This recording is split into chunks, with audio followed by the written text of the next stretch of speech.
ಅಧ್ಯಕ್ಷರೇ, ನಾನು ಮಂತ್ರಿ ಆದಮೇಲೆ ಒಂದು ಸರ್ವೆನ ಮಾಡಿ ಎಲ್ಲದರಲ್ಲೂ ಏನಾಗಿದೆ ಅಂತೆ, ಜೈನ್ ಸಮಾಜ ಅಂದರೆ ಬರೀ ರಾಜಸ್ಥಾನದಿಂದ ಬಂದಿದ್ದಾರೆ ಅಂತ ಹೇಳ್ಬಿಟ್ಟು ಬರೀ 4 ಲಕ್ಷ ಇದ್ದಾರೆ ಅಂತ ಹೇಳ್ಬಿಟ್ಟು ಎಲ್ಲರ ಗಮನದಲ್ಲಿರೋದು. ನಾನು ಬಂದಾದ್ಮೇಲೆ ಸರ್ವೆ ಮಾಡಿದಾದ್ಮೇಲೆ ಟೋಟಲ್ ಜೈನ್ ಸಮಾಜ 20 ಲಕ್ಷ ಜೈನ್ ಸಮಾಜ ಇದೆ.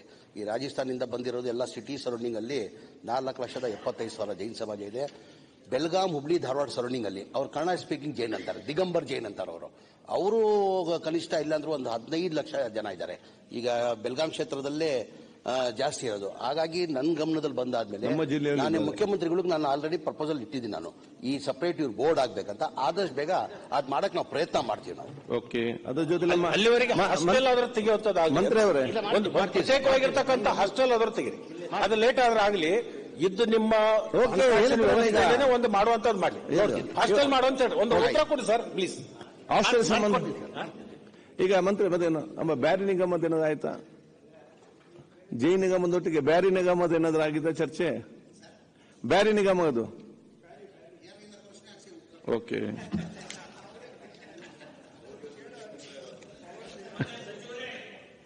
ತನ್ವೀರ್ ಜಿಲ್ಲಾದಾಗೂ ಜೈನ್ ಸಮುದಾಯ ಬಹಳ ಅದ.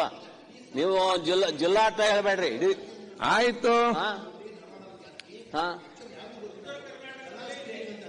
ಕನ್ನಡ ಸ್ಪೀಕಿಂಗ್ ಜೈನ್ ಇದಾರಲ್ಲ, ಅದು ಯಾರಿಗೂ ಗೊತ್ತಿಲ್ಲ. ಅವರೆಲ್ಲ ನಮ್ ಜೊತೆ ಮಿಂಗಲ್ ಆಗ್ಬಿಟ್ಟು ನಮ್ಮವರೇ ಅಂತ ತಿಳ್ಕೊಂಡಿದ್ದಾರೆ. ಅವ್ರು ಯಾರು ಕನ್ಸಿಡರ್ ಮಾಡಿಲ್ಲ. ದಿಗಂಬರ್ ಜೈನ್ 20 ಲಕ್ಷ ಇದ್ದಾರೆ ಸರ್. ನಿಮ್ಮಲ್ಲೂ ಇದ್ದಾರೆ ಸರ್. ಹಾಗಾಗಿ ಅವ್ರು ಸಪರೇಟ್ ಬೋರ್ಡ್ ಆಗ್ಬೇಕಾದ್ರೆ ಗಮನದಲ್ಲಿದೆ. ಈಗ ಅಲ್ಪಸಂಖ್ಯಾತರಂದ್ರೆ ಬರೀ ಮುಸ್ಲಿಮರ ತಿಳ್ಕೊಂಡ್ಬಿಟ್ಟಾರೆ ನೋಡಿ. ಅಲ್ಪಸಂಖ್ಯಾತ ಅಂತ ಬರೀ ಮುಸ್ಲಿಂ ಎಲ್ಲರಿಗೂ ಅವಕಾಶ ಕೊಟ್ಟಿದ್ದಾರೆ. ಬಜೆಟ್ ನಲ್ಲಿ ಎಲ್ಲರಿಗೂ ಅವಕಾಶ ಇದೆ ನೋಡಿ. ಜಮೀರ್ ಅಹಮದ್ 80% ಮುಸ್ಲಿಮರಿಗೆ. ಆಯ್ತಪ್ಪ, ನಿಮ್ ಸರ್ಕಾರದಲ್ಲಿ ಯಾರು ಮಿನಿಸ್ಟರ್ ಜೈನ್ ಸಮಾಜ ಯಾರ ಜೊತೆ ಇದ್ದಾರೆ? ಜೈನ್ ಈಗ ಅವ್ರು ರಾಜಕೀಯ ಮಾಡ್ತಾ ಇಲ್ಲ. ನಾನು ರಾಜಕೀಯ ಮಾಡ್ತಾ ಇಲ್ಲ. ನೀವು ನಿಮ್ಗೆ ಗೊತ್ತಿಲ್ಲ ಇದು? ಈಗ ಜೈನ್ ಸಮಾಜ ಅಂದ್ರೆ ರಾಜಸ್ಥಾನದಿಂದ ಬಂದಿರೋದು ಜೈನ್ ಸಮಾಜ ನಿಮ್ ಗಮನದಲ್ಲಿತ್ತ? ಅಧ್ಯಕ್ಷರೇ, 80% ಮುಸ್ಲಿಂ. ಆಯ್ತು, ಬಜೆಟ್ ಕರೆಕ್ಟ್ ಮತ್ತೆ ಚರ್ಚೆ ಮಾಡಿ. ಬಜೆಟ್ ನಲ್ಲಿ 85% ಮುಸ್ಲಿಂ ಇದ್ದಾರೆ. ಪಾಪ್ಯುಲೇಷನ್ ಪ್ರಕಾರ 14% ಮುಸ್ಲಿಂ ಇರೋದು. 14% ಮುಸ್ಲಿಂ ಇದ್ದಾರೆ. 1% ಜೈನ್ ಸಮಾಜ ಇದೆ. ಬುದ್ಧಿಸ್ಟ್ ಇದ್ದಾರೆ, ಸಮಾಜರಿದ್ದಾರೆ. ಮಾನ್ಯ ಸಭಾಧ್ಯಕ್ಷರೇ, ಆನಂದ್ ಕೇಸ್ ಅಧ್ಯಕ್ಷರೇ, ಇದು ಕ್ವಶನ್ ಅವರಲ್ಲಿ ಚರ್ಚೆ ಬೇಡ. ಮಾನ್ಯ ಸಭಾಧ್ಯಕ್ಷರೇ, ಚುಕ್ಕೆ ಗುರುತಿನ ಪ್ರಶ್ನೆ ಸಂಖ್ಯೆ 795 ಮಾನ್ಯ ಕಂದಾಯ ಸಚಿವರಿಗೆ.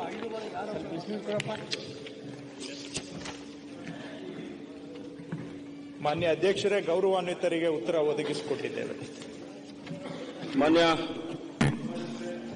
ಸಚಿವರು ಉತ್ತರವನ್ನ ಕೊಟ್ಟಿದ್ದಾರೆ. ಆದರೆ ಅಲ್ಲಿ ಸ್ವಲ್ಪ ನಮ್ಮಲ್ಲಿ ವ್ಯತ್ಯಾಸಗಳಾಗಿದೆ.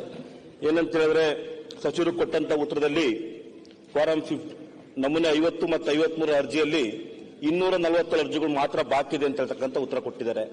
ಆದರೆ ನಮ್ಮಲ್ಲಿ ಇಲ್ಲಿವರೆಗೂ ಕೂಡ ಫಾರಂ 53ಯಲ್ಲಿ 50ಯಲ್ಲಿ ಸುಮಾರು 4,341 ಅರ್ಜಿಗಳು ಬಾಕಿ ಇದೆ. 53ಯಲ್ಲಿ 4,207 ಅರ್ಜಿಗಳು ಬಾಕಿ ಇದೆ. ಒಟ್ಟಾರೆಯಾಗಿ 8,548 ಅರ್ಜಿಗಳು ಬಾಕಿ ಇದೆ. ಈ ಬಗ್ಗೆ ಮಾನ್ಯ ಜಿಲ್ಲಾಧಿಕಾರಿಗಳು ಕೂಡ ನಾವು ಬಗರ್ಕುಂ ಸಭೆಯನ್ನ ಮಾಡಿ ಆ ಮೀಟಿಂಗ್ ಅಲ್ಲಿ ರೆಸಲ್ಯೂಷನ್ ಮಾಡಿ ನವೆಂಬರ್ ತಿಂಗಳಲ್ಲಿ ಅವರಿಗೂ ಕೂಡ ಪತ್ರವನ್ನು ಬರೆದಿದ್ದು. ಆದರೆ ಸರ್ಕಾರ, ನಮ್ಮ ಸಚಿವರು ಹಿಂದೆ ಏನೊಂದು ಆನ್ಲೈನ್ ತಂತ್ರಾಂಶ ಬಂತು, ಅದರಲ್ಲಿ ಈ ಒಂದು 53 ಎಂಟ್ರಿ ಮಾಡಲಿಕ್ಕೆ ಅವಕಾಶ ಮಾಡಿಕೊಟ್ಟಿದ್ರು. ಆದರೆ ಹಿಂದೆ ನಮ್ಮಲ್ಲಿದ್ದಂಥ ತಹಸೀಲ್ದಾರ್ ಸ್ವಲ್ಪ ವ್ಯತ್ಯಾಸ ಆಯಿತು ಕೊಡಗಿನಲ್ಲಿ, ಅವರು ಅದನ್ನ ಎಂಟ್ರಿ ಮಾಡಲಿಲ್ಲ. ಹಾಗಾಗಿ ನಾನು ಮಾನ್ಯ ಸಚಿವರಲ್ಲಿ, ಯಾಕೆಂದ್ರೆ ನಮ್ಮ ಸಚಿವರು ಸ್ವಲ್ಪ ಸ್ಟ್ರಿಕ್ಟು, ಅದ್ರಲ್ಲಿ ಅವರಲ್ಲಿ ಕೇಳ್ಕೊಳ್ಳೋದು ಏನು ಅಂತ ಹೇಳಿದ್ರೆ, ಮತ್ತೊಮ್ಮೆ ಸುಮಾರು 8,548 ಅರ್ಜಿಗಳು ಇರೋದ್ರಿಂದ ದಯವಿಟ್ಟು ಮತ್ತೊಮ್ಮೆ ನಮಗೆ ಮರುಪರಿಶೀಲನೆ ಮಾಡಲಿಕ್ಕೆ ಅವಕಾಶ ಮಾಡಿಕೊಟ್ಟು ಆ ಅರ್ಜಿಗಳನ್ನ ಫೀಡ್ ಮಾಡಲಿಕ್ಕೆ ಅವಕಾಶ ಮಾಡಿಕೊಡ್ಬೇಕು. ಯಾಕಂದ್ರೆ ಬಹಳಷ್ಟು ವರ್ಷಗಳಿಂದ ರೈತರು ಸುಮಾರು 50 ವರ್ಷ 60 ವರ್ಷದಿಂದ ಉಳುಮೆ ಮಾಡ್ಕೊಂಡು ಬಂದಿರತಕ್ಕಂಥ ಜಮೀನು, ಒಂದು ಅವಕಾಶ ಅವ್ರಿಗಿದೆ 50-53 ಮಾಡ್ಕೊಡ್ಲಿಕ್ಕೆ. ಹಾಗಾಗಿ ಅದನ್ನ ಫೀಡ್ ಮಾಡಲಿಕ್ಕೆ ಮಾನ್ಯ ಸಚಿವರು ಅವಕಾಶ ಮಾಡಿಕೊಡ್ಬೇಕು ಅಂತ ದಯವಿಟ್ಟು ಈ ಸಭೆಯಲ್ಲಿ ಒತ್ತಾಯ ಮಾಡ್ತೇನೆ. ಮಾನ್ಯ ಅಧ್ಯಕ್ಷರೇ, ಈ ಅರ್ಜಿಗಳು ಹಿಂದೆ ಸೌದಿ ಅವರು ಕೂತ್ಕೊಳ್ಳಿ ಪಕ್ಕದಲ್ಲಿ.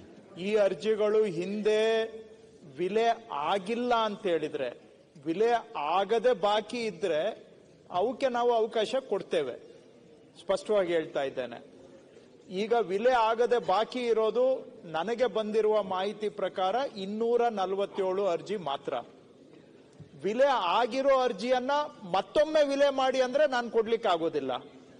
ಹಾಗಾದ್ರೆ ಅವರಿಗೆ ತೊಂದರೆ ಆಗಿದ್ರೆ ಏನು ಅಂತ ನೀವು ಕೇಳಬಹುದು.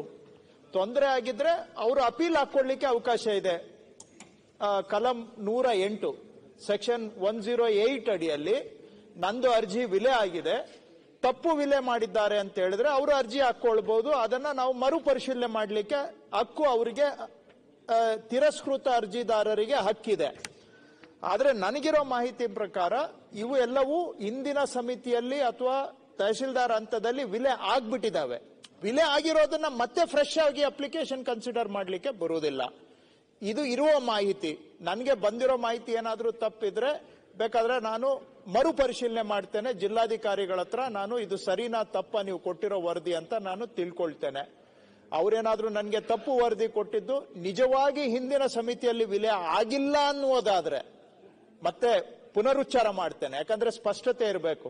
ಏನೇನೋ ನಾನು ಹೇಳುವಂತಹದ್ದು ತಪ್ಪು ಅರ್ಥ ಆಗಬಾರದು. ಹಿಂದೆ ಸಮಿತಿಯಲ್ಲಿ ಆಗಲಿ ಎಸಿ ಲೆವೆಲ್ ಅಲ್ಲಿ ಆಗಲಿ ಇವು ವಿಲೇವಾರಿ ಆಗಿಲ್ಲ. ಸಮಿತಿನೂ ವಿಲೆ ಮಾಡಿಲ್ಲ, ಎಸಿ ಡಿಸಿನೂ ವಿಲೆ ಮಾಡಿಲ್ಲ. ಈ ಅರ್ಜಿಗಳನ್ನ ಪರಿಗಣಿಸೇ ಇಲ್ಲ ಅನ್ನುವುದಾದ್ರೆ ಖಂಡಿತ ಅವರಿಗೆ ಹಕ್ಕಿದೆ. ಆದ್ರೆ ಪರಿಗಣಿಸಿ ತಿರಸ್ಕಾರ ಆಗಿದ್ದಲ್ಲಿ ನಾನು ಅವುಗಳಿಗೆ ಪುನರ್ಜನ್ಮ ಕೊಡ್ಲಿಕ್ಕೆ ನನಗೆ, ಸರ್ಕಾರಕ್ಕೆ ಅಧಿಕಾರ ಇರುವುದಿಲ್ಲ. ಅದು ಬಾಧಿತರಾದಂತ ಅರ್ಜಿದಾರರು ಮೇಲ್ಮನವಿಯನ್ನ ಸಲ್ಲಿಸಬಹುದು. ಮೇಲ್ಮನವಿಯ ಆಧಾರದ ಮೇಲೆ ಕಾನೂನು ಪ್ರಕಾರವಾಗಿ ಅವರಿಗೆ ಮರುಪರಿಶೀಲನೆ ಮಾಡಬಹುದು. ಮರುಪರಿಶೀಲನೆ ಬೇರೆ, ಫ್ರೆಶ್ ಕನ್ಸಿಡರೇಷನ್ ಬೇರೆ. ಫ್ರೆಶ್ ಕನ್ಸಿಡರೇಷನ್ಗೆ ಒನ್ಸ್ ರಿಜೆಕ್ಟೆಡ್ ಮಾಡಲಿಕ್ಕೆ ಆಗೋದಿಲ್ಲ. ನಾನು ಹೇಳುವಂತಹದ್ದು ಬಹುಶಃ ಮೇಲ್ಮನವಿ ಡಿಸಿಗೆ ಇದೆ. ಡಿಸಿ ರಿಜೆಕ್ಟ್ ಮಾಡಿದ ಮೇಲೆ Karnataka appellate tribunal, revenue appellate tribunal ಅಂತ ಇದೆ. ಅವ್ರಿಗೆ ಕಾನೂನಲ್ಲಿರೋದು ಹೇಳ್ತಾ ಇದ್ದೀನಿ, ನಾನಲ್ಲ. ನಾನು ಕಾನೂನು ಮಾಡಿರೋದು ಹಿಂದಿನ ಕಾನೂನು. ಅಲ್ಲಿ ಅಪಿಲೇಟ್ ಪ್ರಾವಿಷನ್ಸ್ ಇದೆ. ಅಪೀಲ್ ಪ್ರಕಾರ ಅವರು ಅಪೀಲ್ ಅನ್ನ ಸಲ್ಲಿಸಬಹುದು. ಸಲ್ಲಿಸಿ ಅದರ ಮೇಲೆ ಮರುಪರಿಶೀಲನೆ ಆಗುತ್ತೆ. ಇವರು ನನ್ಗಿರೋ ಮಾಹಿತಿ ಇದು ಆಲ್ರೆಡಿ ಹಿಂದೆ ಸಮಿತಿಯಲ್ಲಿ ವಿಲೆ ಆಗಿದೆ, ಇನ್ನೊಮ್ಮೆ ಅದನ್ನ ವಿಲೆ ಕನ್ಸಿಡರ್ ಮಾಡಿ ಅಂತ ಕೇಳ್ತಾ ಇದ್ದಾರೆ ಅಂತ ನನ್ಗಿರೋ ಮಾಹಿತಿ. ನನ್ನ ಮಾಹಿತಿ 100% ಸರಿ ಇರಬಹುದು ಅಂತ ಅನ್ಕೊಂಡಿದ್ದೇನೆ. ಇಲ್ಲದೆ ಹೋದಂತ ಪಕ್ಷದಲ್ಲಿ ನಾನೇ ಅದನ್ನ ಮರುಪರಿಶೀಲನೆಗೆ ಪರಿಗಣಿಸ್ತೇನೆ. ಮಾನ್ಯ ಸಭಾಧ್ಯಕ್ಷರೇ, ಮಾನ್ಯ ಸಚಿವರು ಹೇಳ್ತಿರ್ತಕ್ಕಂಥದ್ದು ಸರಿ ಇದೆ. ಆದ್ರೆ ನಾನು ಕೇಳ್ತಿರ್ತಕ್ಕಂಥದ್ದು ಅವ್ರ ಮರುಪರಿಶೀಲನೆ ಅಲ್ಲ, ಪರಿಶೀಲನೆ. ಯಾಕಂದ್ರೆ ಹಿಂದಿರ್ತಕ್ಕಂಥ ಸಭೆಯಲ್ಲಿ ಅದು ಬಂದಿಲ್ಲ ಅಂತಕ್ಕಂಥದ್ದು ನನಗೆ ಸ್ಪಷ್ಟ ಮಾಹಿತಿ ಇದೆ. ಆದ್ರೆ ಜಿಲ್ಲಾಧಿಕಾರಿಗಳಿಂದ ತಮಗೆ ಕೊಟ್ಟಿರ್ತಕ್ಕಂಥ ಉತ್ತರದಲ್ಲಿ ಬಹಳಷ್ಟು ವ್ಯತ್ಯಾಸ ಇದೆ. ಅನೇಕ ಜಿಲ್ಲಾಧಿಕಾರಿಗಳು ಏನು ನಮಗಿರ್ತಕ್ಕಂಥ ಒಂದು ರೈತರ ಬಗ್ಗೆ ಇರ್ತಕ್ಕಂಥ ಕಾಳಜಿ ಅವರಿಗಿರಲ್ಲ. ಅವ್ರಿಗೇನು ಅರ್ಜಿಗಳು ಹತ್ಲಕ ಮುಗ್ದೋಗ್ಬೇಕು ಅಂತಕ್ಕಂಥ ಭಾವನೆ ಅಷ್ಟೇ ಅವರಲ್ಲಿ ಇರ್ತದೆ. ಯಾಕಂತ ಹೇಳಿದ್ರೆ ಈಗ ನಾವು ಬಗರ್ಕುಂ ಸಮಿತಿ ಮಾಡಿ ಕೆಲವೇ ತಿಂಗಳುಗಳಾಗಿದೆ. ಇತ್ತೀಚೆಗೆ ಅರ್ಜಿಗಳನ್ನ ಪರಿಶೀಲನೆ ಮಾಡ್ತಾ ಇದ್ದೀವಿ. ಇಂದಿನ ಅವಧಿಯಲ್ಲಿ ಬೇರೆ ಶಾಸಕರುಗಳು ಇರ್ತಾರೆ, ಅವ್ರು ಕೆಲವು ನಮ್ಮ ಅರ್ಜಿಗಳನ್ನ ಉದ್ದೇಶಪೂರ್ವಕವಾಗಿ ರಿಜೆಕ್ಟ್ ಮಾಡಿರ್ಬೋದು. ಈ ರೀತಿ ಆಗಿರುತ್ತೆ. ಹಾಗಾಗಿ ಒಂದು ಅವಕಾಶವನ್ನು ಮಾಡಿಕೊಡಿ. ಹೊಸ ಈಗ ತಂತ್ರಾಂಶವನ್ನು ನೀವು ಮಾಡಿದ್ದೀರಾ, ಅದರಲ್ಲಿ ಸಾಧ್ಯವಾದ್ರೆ ಕಾನೂನು ವ್ಯಾಪ್ತಿಯಲ್ಲಿ ಮಾಡ್ಕೊಡ್ಲಿಕ್ಕೆ ನಮ್ಗೆ ಅವಕಾಶ ಇದ್ರೆ ಮಾಡ್ಕೊಡ್ತೀವಿ. ಇಲ್ಲ ಅಂದ್ರೆ ಸಹಜವಾಗಿ ಅದು ರಿಜೆಕ್ಟ್ ಆಗುತ್ತೆ. ಹಾಗಾಗಿ ಅದನ್ನ ಮತ್ತೆ ನಮಗೆ, ಯಾಕಂತ ಹೇಳಿದ್ರೆ ನಿಮಗೆ ಕೊಟ್ಟಿರ್ತಕ್ಕಂಥ ಉತ್ತರ ಭವಿಷ್ಯ ತಪ್ಪಿದೆ. ನಾನು ತಹಸೀಲ್ದಾರ್ ಹತ್ರ ಮಾತಾಡಿದ್ದೀನಿ, ಅವರ ಸ್ಪಷ್ಟ ಮಾಹಿತಿ ಇದೆ, ಅವು ಸಮಿತಿಗೆ ಬಂದಿಲ್ಲ. ಹಾಗಾಗಿ ಇದನ್ನ ಅವಕಾಶ ಮಾಡಿಕೊಡ್ಬೇಕು. ಜೊತೆಯಲ್ಲಿ ಮಾನ್ಯ ಸಚಿವರನ್ನು ಒತ್ತಾಯ ಮಾಡ್ಕೊಳ್ಳೋದು ಇಷ್ಟೇ, ಅಧಿಕಾರಿಗಳಿಗೂ ಶಾಸಕರುಗಳಿಗೂ ವ್ಯತ್ಯಾಸ ಇರುತ್ತೆ. ನಮಗಿರ್ತಕ್ಕಂಥ ಜನಪರ ಕಾಳಜಿ ಅಧಿಕಾರಿಗಳಿಗೆ ಸಹಜವಾಗಿರಲ್ಲ. ಹಾಗಾಗಿ ಸ್ವಲ್ಪ ಶಾಸಕರುಗಳ ಒಂದು ಕಷ್ಟಗಳನ್ನು ಕೂಡ ಸಚಿವರು ಮನಗೊಳ್ಬೇಕಾಗ್ತದೆ. ಯಾಕಂದ್ರೆ ಅಧಿಕಾರಿಗಳು ಕೊಟ್ಟಿರ್ತಕ್ಕಂಥ ಉತ್ತರವೇ ಅಂತಿಮ ಆಗಿರೋದಿಲ್ಲ ಅಂತಕ್ಕಂಥದ್ದನ್ನು ನಮ್ಮ ಸಚಿವರಿಗೆ ಮನವರಿಕೆ ಮಾಡಿಕೊಡ್ತಾ, ಮಾನ್ಯ ಸಭಾಧ್ಯಕ್ಷರೇ, ಮತ್ತೆ ಹೇಳ್ತೇನೆ, ನಾನು ಜಿಲ್ಲಾಧಿಕಾರಿಗಳಿಂದ ಮತ್ತೊಮ್ಮೆ ವರದಿ ತರಿಸ್ಕೊಳ್ತೇನೆ. ಹಿಂದೆ ಇದು ವಿಲೆ ಆಗಿಲ್ಲ ಅಂತ ಹೇಳಿದ್ರೆ ಅದನ್ನ ಫ್ರೆಶ್ ಕನ್ಸಿಡರೇಷನ್ ಅಂತ ತೆಗೆದುಕೊಳ್ತೇವೆ.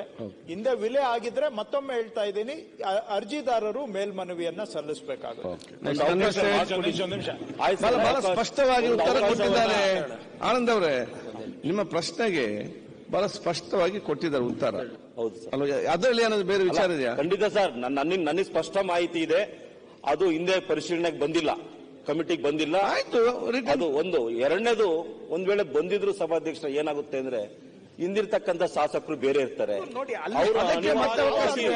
ಉದ್ದೇಶಪೂರ್ವಕವಾಗಿ ಕೆಲ ಅರ್ಜಿಗಳನ್ನ ತಿರಸ್ಕೃತ ಮಾಡಿರ್ತಾರೆ. ಇದು 53 ರಾಜಕಾರಣದ ವ್ಯವಸ್ಥೆ. ಇದು ಒಂದ್ ಸೆಕೆಂಡ್. 53 ಮತ್ತು 57 ನಲ್ಲಿ ಬಹಳ ದೊಡ್ಡ ಪ್ರಮಾಣದಲ್ಲಿ ಸಮಸ್ಯೆ ಆಗ್ತಾ ಇರೋದು ನಮ್ಮೆಲ್ಲರ ಗಮನದಲ್ಲಿ ಇದೆ. ನಾನು ಅದನ್ನ ಬೇರೆ ರೂಪದಲ್ಲಿ ತರಬೇಕು ಅಂತ ಅನ್ಕೊಂಡಿದ್ದೀನಿ.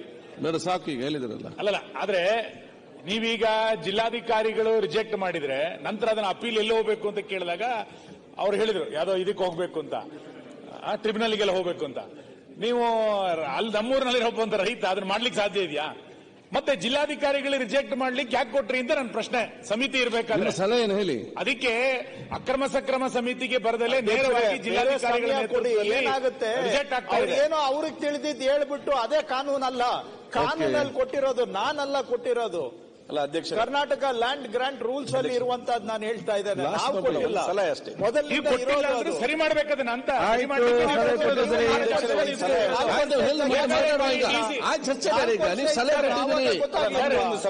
ನೀವೀಗ ಸಲಹೆ ಕೊಟ್ಟಿದ್ರಿ ಸರ್, ಸಲಹೆ ಕೊಟ್ಟಿದೀವಿ. ಅಕ್ರಮ ಸಕ್ರಮ ಸಮಿತಿಯ ಮುಂದೆ ಅರ್ಜಿ ಬರ್ದಲೆ ಆಯ್ತು, ನೀ ನೇರ ಜಿಲ್ಲಾಧಿಕಾರಿಗಳು ರಿಜೆಕ್ಟ್ ಮಾಡ್ತಾ ಇರೋ ಕಾರಣಕ್ಕೆ ತುಂಬಾ ಜನರಿಗೆ ಸಮಸ್ಯೆ ಆಗ್ತಾ ಇದೆ. ಇದನ್ನ ಗಮನಕ್ಕೆ ತರ್ತಾ ಇರೋದು ಸರ್ಕಾರ. ಒಂದ್ಸರಿ 53, 57 ರಿಜೆಕ್ಟ್ ಆದ್ರೆ ಮತ್ತೆ ಏನೂ ಮಾಡ್ಲಿಕ್ಕೆ ಆಗಲ್ಲ, ಮತ್ತೆ ಹೊಸ ಅರ್ಜಿ ಕೊಡ್ಲಿಕ್ಕೆ ಬರಲ್ಲ ಅವನು. ಓಕೆ, ಇದಕ್ಕೆ ಸಂಬಂಧಪಟ್ಟಂಗೆ ತನ್ವೀರ್ ಸೇಠ್ ಕೂತ್ಕೊಳ್ಳಿ. ಒಂದೇ ನಿಮಿಷ ಚರ್ಚೆ